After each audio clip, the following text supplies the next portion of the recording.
What's up everyone, TerraQuake here, and welcome back to the Pokemon HeartGold walkthrough.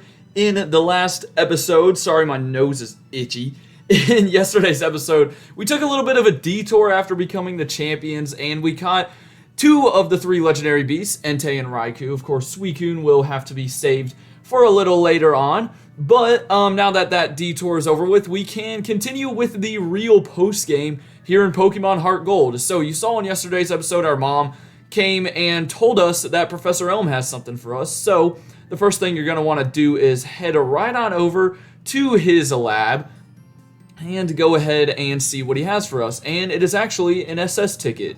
This is the ticket that will allow us to get on the SS Aqua, which will take us straight to Vermilion City, so then we can check out the entire Kanto region and take on those 8 gym leaders. Now, unfortunately, I accidentally deposited Spearow since the last episode, so I guess I'm heading back to Cherry Grove City to get him out of the PC, because we need to fly over to Olivine City. It's like the only city here in Johto that has a port for all the boats and stuff, so that is where you're going to need to go. However, we will also get the National Dex in a second, and I might as well go ahead and mention that even though, you know, the post-game is mainly focused in Kanto, there's still plenty of things for you to do here in Johto. Once you get the National Dex at the Olivine Dock, more Pokemon will be available to you in the National Park, I think during the bug catching contest. So I'm pretty sure you can get, like, you know, the Wurmple evolution line and some others. Just any bug type really that's not in Gen 1 or 2. And the Battle Frontier has also opened up, so that is located just off of Route 40, and you can go check that out, you know what the Battle Frontier is. I don't think I'll be checking it out in this series, but yeah, you can do that. And of course, you still have things like the Safari Zone and the Pokeathlon Dome for you to do as well. So we have made it to Olivine City. Hope you guys are all having a great Saturday. By the way, hopefully it's a good weekend for you. And currently, I am 1 week away from spring break, which is going to be much needed and very exciting, that's for sure. Anyways, now that we have our original team all back on the squad and ready to go, it's time to head on inside the port or dock or whatever you want to call it and see what's poppin'. So Professor Oak is just chilling at the table randomly. I guess he expected us, and as I said, he'll give us the National Dex upgrade for our Pokédex. So we will now be seeing Pokemon from like Gen 3 and Gen 4, which is really exciting, and you'll be seeing some of them, you know, very soon on this boat. Anyways, he's got to go head off to the radio tower because he's just so famous with his radio show and whatnot. And just show the SS ticket to the sailor, and you will be allowed through and onto the SS Aqua. So there's going to be a little like mini side quest that you have to do on this boat, and you have to complete that until you or in order for the boat to land in Vermilion City. And you're going to realize what it is right as you walk in. And here it is. Some old dude's going to come up to us, and apparently he has lost his granddaughter, and he can't believe it. He's so scared, but of course he's gonna like go back to his room and not even help out. Now, right here, this guy tells you that the bottom right cabin is your cabin. So you have a PC in here. You can also heal in the bed, which is very convenient. But yeah, it's just really annoying that, you know, we have to go do all the work for everyone, of course. Now, I went ahead and put Feraligatr up front for this first battle, and you know what? I just realized I'm in the wrong room. I think I need to start from left to right is how Bulbapedia lists them. Yo, can I talk to you? I don't think, yeah, you're not a trainer. You're just a random sailor. Also, I guess here's a sitting area that really doesn't have too much going on. But where's the hiker that I'm looking for? Oh, here's the gentleman. See? He's just sitting in his freaking room not doing anything. Of course, we have to go do it all for him. Now, the granddaughter will eventually be in... Okay, this is not the hiker's room. This is just a random cabin. But the, you know, little girl will eventually be in the captain's room. So that's kind of where you're going to want to end up. And you can get there pretty quickly. You don't have to fight all of these trainers. But of course, I'm going to, baby. Because Kanto, well, you know, you're going to be seeing most of the mons in like the high 40s and in the 50s. And maybe a few in the 60s by the time you get to like blue and stuff. And then of course red, he's got like level 70 and 80 Pokemon. So I need all the EXP that I can get. So expect me to check out every, nook and cranny of Kanto. Alright, so Bronzor here is one of the Gen 4 mods that we're seeing. Again, you'll see a lot of these people. And, man, didn't we miss Bronzor in Pokemon Platinum? Yeah, I love that Pokemon. Alright, good thing we didn't get put to sleep or anything like that. And even though I could stay in for Golem, I think I'm going to switch on out over to Jumpluff here. Now, there's actually like 0 items on the boat. The only one you'll get is from the gentleman at the end. And keep in mind, once you get all 16 badges, you can still come back on the SS Aqua, and I'm pretty sure you can get like some items from the captain. And I guess you can fight more trainers and stuff. I've never really done that, but, this isn't the only time you can come on the SS Aqua, so keep that in mind. And I guess it's also just a nice way to get to and from Kanto and Johto. Alright, let's go ahead and throw Ariados back up front, and I'm sort of just going back and forth down this hallway. Again, not every room is going to have a trainer, but most of them do, I believe. And yeah, here's another one. Here we go. I think we've got a Pokefan. Wait for it, wait for it. Give it 1 second. And the kid appears out of nowhere. What the heck is going on? Freaking crazy, man. I don't even know if they fixed that in, like, the latest Pokemon games. Or at least, like, Sword and Shield. I feel like the kid still appeared out of nowhere. Now, he has a Delibird. Shout out to... Did I call it Santa in the Pokemon Silver walkthrough? I forget what I called my Delibird, but, that Delibird, he was really cool. Gave it a bunch of TMs, and it actually was kind of useful. So, do not sleep on the main man Delibird. But when you're going up against a trainer that can't use TMs, then you can start to sleep on it, man. That's all I'm gonna say. Alright, down goes the Pokefan, and then I think we have a double battle coming up right here with these kids. There's 3 people in here, and there's only 2 beds. I mean, they ordered probably a bigger room for this boat, and then this dude was probably pissed that there's still only 2 beds. I'm sure the girls can, like, fit in 1 bed together, though. Alright, you've got a Phanpy and Teddiursa. Hey, what do you know? It's like the 2 version exclusives. Too bad they're gonna die. We have Giga Drain now, so Jumpluff is finally, putting its grass typing to use. And then Charlotte over here still with Sludge Bomb. I mean, it works, it gets the job done. What can I say? I can't complain too much. And there goes Sludge Bomb on Teddiursa. And that will wrap it up for this battle, except it does not kill. This really should have been like a Donphan and Ursaring, but, they're not going to give little girls super strong Pokemon. They always have to have the cute Pokemon. I guess they actually ended that trend, though, in Scarlet and Violet. There was, I don't know her name, but the Elite Four member was like the little girl. No one thought she was going to be an Elite Four member, and then when it was revealed, everyone was like, oh my gosh, what the heck? How is there like a 5-year-old girl as an Elite Four member? But she had like a really strong team. I forget what typing she used.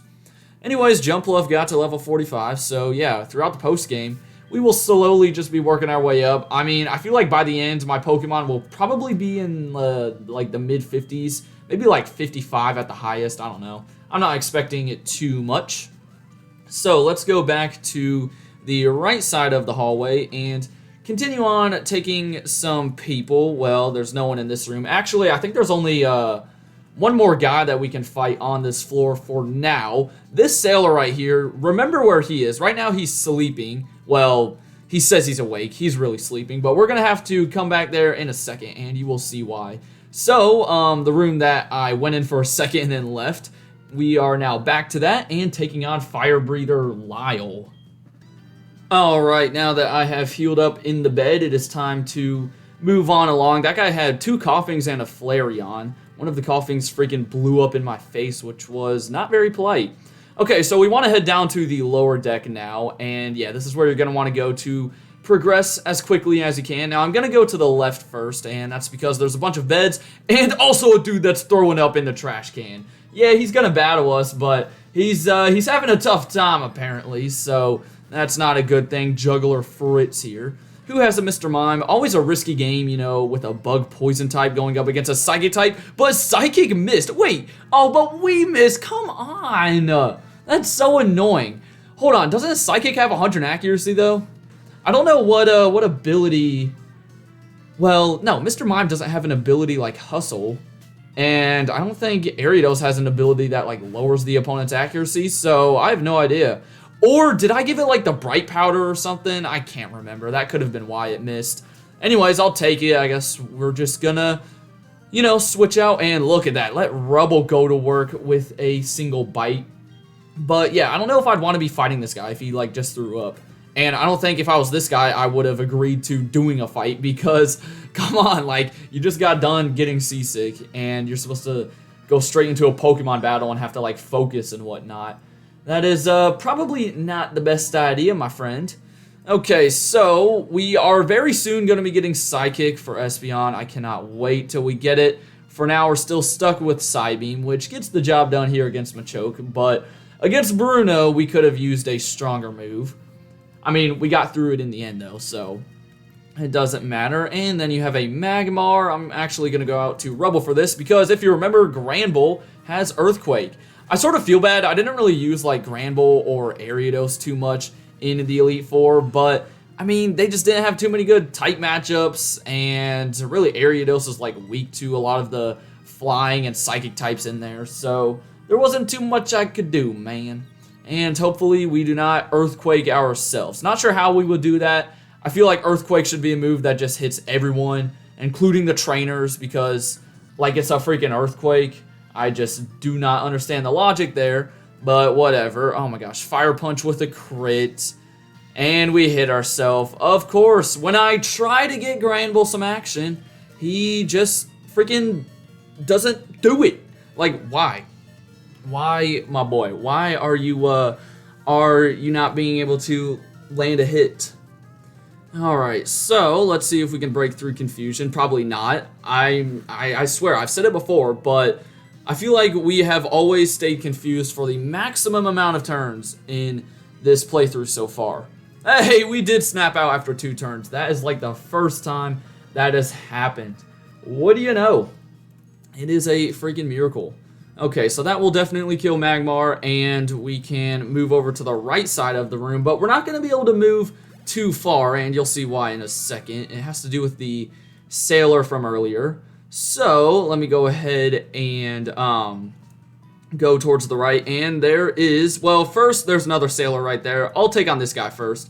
Well, actually, not take him on. He is going to be blocking us from moving on to that side of the room, which will eventually lead us to the captain's room where we need to go, but he says that his friend is currently slacking off and sleeping. So guess who that sounds like? The Sailor that we saw earlier. So it's time to wake him up with a Pokemon battle. And just like that, we knocked out his Machop, Psyduck, and Machoke, so he's gonna get back to work. He just asked that we don't tell the captain. Oh, I'm gonna tell him, believe me. No, I'm not that much of a snitch. Also, one thing I forgot to mention throughout this episode, if you hear any like hammering going on in the background, that is because my neighbors are currently like doing work on their roof or something like that. So I apologize if there's any like super loud background noise. Hopefully it's not too loud though. Now real quickly, I'm gonna heal back up in the bed, and then we only have 2 more trainers to go. So yeah, we will get right back downstairs, and now we can proceed since we have gotten that Sailor to get back to work. And yeah, so that opens up, I don't even know what room it is. It looks like some big old generator or something like that. First, let's take on the Sailor in here. He's slacking off now. Why didn't you just get this guy to work for you? I mean, he's just eating. Hey, maybe it's his lunch break though. Actually, I'm recording this, in the evening, so either it's his dinner break or he is actually slacking off. We don't know. He does have a Makuhita though, which is kind of cool. Too bad it will get knocked out with a single Surf probably. I really should be going for Waterfall more though, because for Alligator's physical attack is better. So I don't know what I'm doing. But he gets to level 46, so it doesn't matter in the end. And then Eradicate, let's see, who do I want to go to? Why not give Granbull a second chance? Am I going to regret this? Maybe, but, I'm willing to give him a chance here to take down Sailor Jeff. We have Intimidate too, so I am not too worried. We will hit you with a Strength. There's Crunch. That ain't going to do a lot of damage. Heck yeah, baby. And it'll probably take 2 strengths if I had to guess. Let's find out. No, it is just 1. Dude, Granbull, I knew you were a good attacker, but I didn't think you were this good. So, hey, I will let it slide. I'll let all the confusion problems slide, Okay, so I'm gonna throw Jumpluff up front now, and we only have one trainer left. So let's get on by this dude. And yeah, I mean, you can't tell me this isn't a generator. Like, what? This thing is freaking massive, and I don't know what this girl's doing back here. She's bored, so maybe she's just trying to like explore the ship. The ship is really small though, so hopefully, all the people that got onto the ship, including me, didn't like pay a lot. Actually, I didn't pay anything. I got the ticket free from Professor Elm, but I'd be pretty mad because like, the SS Aqua gets advertised. At least in the anime, it was advertised as some like luxury cruise line, but in the games, it is far from that. I mean, this generator here is like shaking around and stuff. I feel like you just hear that 24/7. Like people can't fall asleep because you just hear like this generator freaking rattling around and going boo or something like that. I don't know. Okay, Sea King goes down and it's time to go up to the captain's room. Why is it so secluded? I don't really know, but let's get up the ladder and go see what's up with him. He's actually like really annoyed because of the little girl. Remember, that is the whole mission here. We got to find the granddaughter, and here she is. So go ahead and talk to the captain, and yeah, go ahead and talk to the girl. And she apparently wants someone to play with her, so of course we are going to be forced against our will to play with her. And the captain is going to thank us, but not even give us anything for it. So it's actually hide and seek, and there is a decent amount of spots where you could hide on this ship, but she doesn't really do a good job at doing that. You're going to be able to find her pretty easily. You don't have to have like the eye of an eagle or anything. Just come all the way over to the left side of the lower deck, and she is right by this wall. You can see like, I don't know, what are the yellow things in her hair? I have no idea, but you can see those sticking up. So now that we have found her, we take her back to the gentleman, and he will give us a metal coat as a reward. Now, this thing, I think, boosts the power of Steel-type moves, but it can also be used to evolve Scyther and Onyx if you trade them while it is holding that. And as you saw that message there, we have arrived in Vermilion City, so go ahead and talk to this sailor, and he will let you out, and we are officially in Kanto now. Mount Silver and, or not Mount Silver, but like Victory Road and all those routes, they were kind of like the outer Kanto, but we're right here in the middle at Vermilion City, which we will be checking out next time. So I hope you guys enjoyed. Have a great rest of your day, and until then, deuces.